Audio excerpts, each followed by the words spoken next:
और अब जोधपुर से बड़ी खबर आपको बताते हैं। ब्यूटिशियन अनीता चौधरी की हत्या का मामला, एक ऑडियो ने खोले कई राज।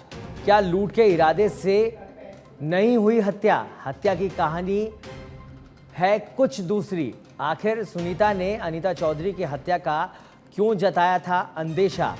शव मिलने से पहले क्यों कहा निपटा दिया दीदी को?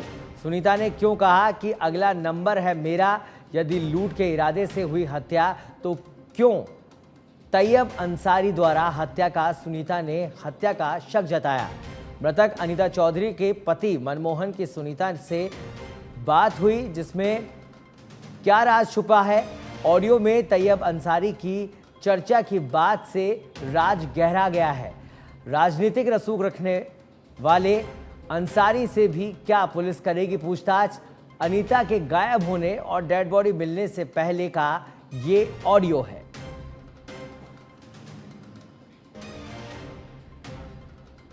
और अब इस ऑडियो में क्या कुछ कहानी छिपी हुई है वो आपको सुनाते हैं। कोई ध्यान पड़ियो नहीं बढ़िया सवाल जिया जी। मैं आज नहीं मैं अंसारी ने बकरूला पंचायत में अब शेरू भी आ गया और ऊपर और फोन करा दिया एमएलए फैमिली है और कमिश्नर ने। अब एक बात समझ में नहीं आ रही सुमन जी के बाद 4 बजे इंडी बहन बात हुई अंसारी ने हमारा हैगा रिकॉर्ड नंबर गया पर ठीक हो रही है तुम्हारा नंबर। मारी बात सुनो। अंसारी ने आज मैं देखो मैंने एक ध्यान तो है ही है, तो आप भी कोई बात छुपा रहे हो या तो मैं आपसे आप कह दूं। नहीं अंसारी उसने कहा था कि मैं 4:15 बजे सुनीता के साथ हूँ, वो अपनी बहन बात हुई वरना हैंग परिवार वाला आ गया। अरे मारी बात सुनो। हाँ तो जन फोन नंबर फोन तो आया हो ही नहीं। मैंने फोन तो करी हो या मैं पार्लर बारे तो गई हूँ नहीं। हाँ बस अब नहीं मैं अंसारी हाँ छो करता मैं कह रहा सुमन ही माने इतना दिए कह मैं जाने कह दिया जी छो करता। अब कई कहो अंसारी कई कहो थे मैं अंसारी ने एक ही बात कहूला थे नहीं इन चीजों अनजान रही जो भाई मैंने ठाकुर सुमन ने कहीं ध्यान हुआ थोड़े 12 महीने।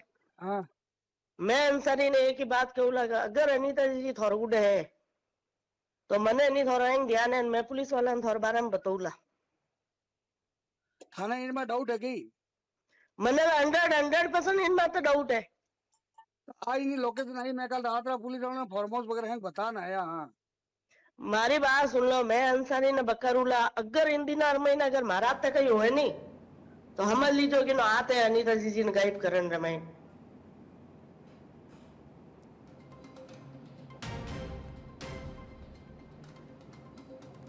तो ये ऑडियो कई सवाल खड़े करता है। क्या लूट के इरादे से नहीं हुई हत्या? हत्या की कहानी। पापा ने मेरे को शाम को 7-7:30 बजे के आसपास फ़ोन किया था कि तेरी मम्मी का फ़ोन स्विच ऑफ आ रहा है।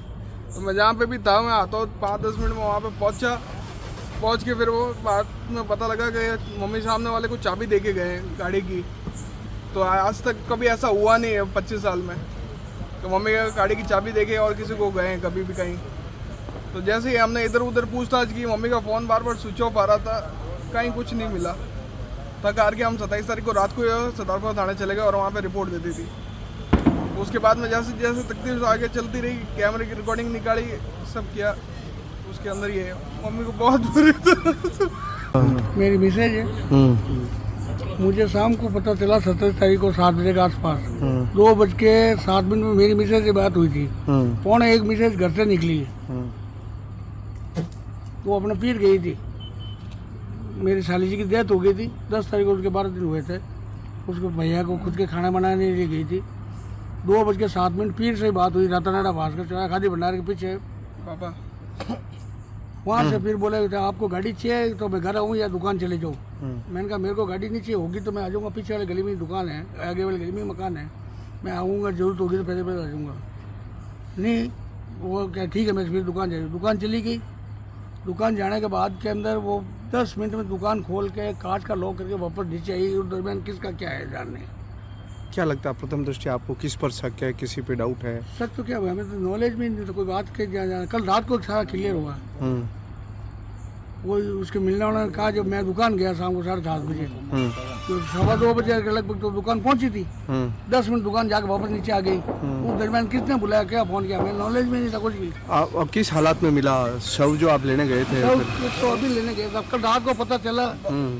उसको मैंने टैक्सी दुकान के बाहर कैमरे चेक किए थे, वहाँ से वो टैक्सी में बैठ के गई थी।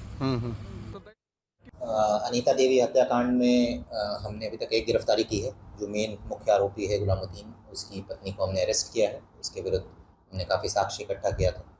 इसके अलावा काफ़ी जो संदिग्ध लोग हैं उनको हमने डिटेन करके अभी भी पूछताछ जारी है। जो मुख्य आरोपी है उसके पीछे भी टीम लगी हुई है। कुछ हमारे पास महत्वपूर्ण साक्ष्य आए हैं उसके लोकेशन के बारे में। 4 टीमें बिल्कुल ग्राउंड पर हैं, जो राज्य के अंदर राज्य के बाहर दबिश दे रही है। एडिशनल डीसीपी लेवल के अधिकारी खुद ग्राउंड पर हैं, जो दबिश को लीड कर रहे हैं। और हमें पूरा विश्वास है कि जल्द से जल्द मुख्य आरोपी की गिरफ्तारी हम सुनिश्चित करेंगे। आपने कल कहा था कि ये लूट के इरादे से जरगुल्ला की हत्या होती है। मैंने कहा था अभी तक जो साक्ष्य सामने आया है, जो को अक्यूज्ड है, आरोपी की जो पत्नी है, उससे जो पूछताछ में चीज़ें सामने आई हैं, जो ऑडियो रिकॉर्डिंग्स हमारे पास आए हैं, जो मोबाइल से जो एविडेंस आया है, मैंने कहा था उसके आधार पर ये लूट की बात सामने आई है। अभी अनुसंधान चल रहा है। अगर कोई और भी एंगल, कोई और पहलू अगर सामने आएगा एक बार मुख्य आरोपी की गिरफ्तारी के बाद, तो हम उन विषयों पर भी जांच करके विधि सम्मत कार्रवाई करेंगे।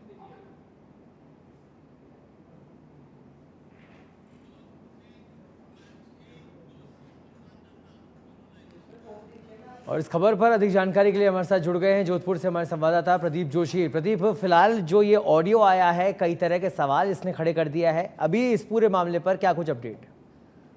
जी सर, अवश्य। जिस तरह से अनीता हत्याकांड मामला जो गंभीर होता जा रहा है, उसी को लेकर शहर की पुलिस मुस्तैद है और अलग अलग राज्यों में अलग अलग टीमें बनाकर भेजी गई हैं। लेकिन आरोपी गुलामुद्दीन कहाँ फरार हुआ है, अभी तक पुलिस के हाथ नहीं चढ़ा है। कई सारे सवाल खड़े करते जा रहा है। जिस तरह से शव के टुकड़े मिले थे, जो शव क्षतिग्रस्त मिला हालात में मिला था, जो 6 टुकड़े करने के बाद में जिसका सर अलग कर दिया गया था, हाथ अलग, पैर अलग काट दिए गए थे, उसी को लेकर उसी की पत्नी से जब आबिदा से पूछताछ की गई थी, उसी पूछताछ में कई सारे साक्ष्य निकलकर सामने आए और पुलिस की बड़ी मशक्कत के बाद 12 घंटे के बाद में उसका शव बरामद किया गया।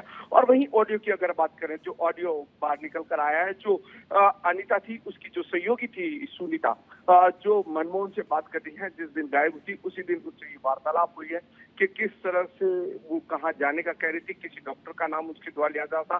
देव भंसाली एक जो बड़ा नाम है, बड़े प्रॉपर्टी व्यवसायी है, उसका नाम भी सामने आया। पुलिस ने उनको भी आज सवेरे तक 4 दिन से नजरबंद कर रखा था। सुबह 4 बजे उनको छोड़ा गया है। लेकिन सबसे बड़ा सवाल है, जिस तरह से पूर्व की अगर बात की जाए, पूर्व में एक बहुत बड़ा घटनाक्रम भंवरी देवी हत्याकांड मामला हुआ था, उसमें भी कई सारे संदिग्ध रचे गए थे, कई सारे ऑडियो और वीडियो वायरल हुए थे। उसी को लेकर भी कहीं कहीं ऐसी स्थिति बनती हुई नजर आ रही है कि जब तक गुलामुद्दीन नहीं आ जाता तो कहीं न कहीं बड़ी चर्चा बनी हुई है कि अनीता के साथ ऐसा क्या था, किनसे अवैध रिश्ते थे, किनसे वैध रिश्ते थे। कई सारे सवाल खड़े करते हुए नजर आ रही।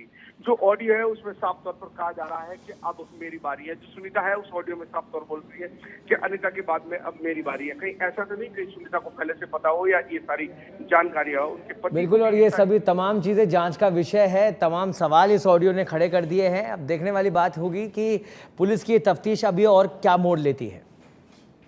बहुत बहुत धन्यवाद प्रदीप इस तमाम जानकारी के लिए।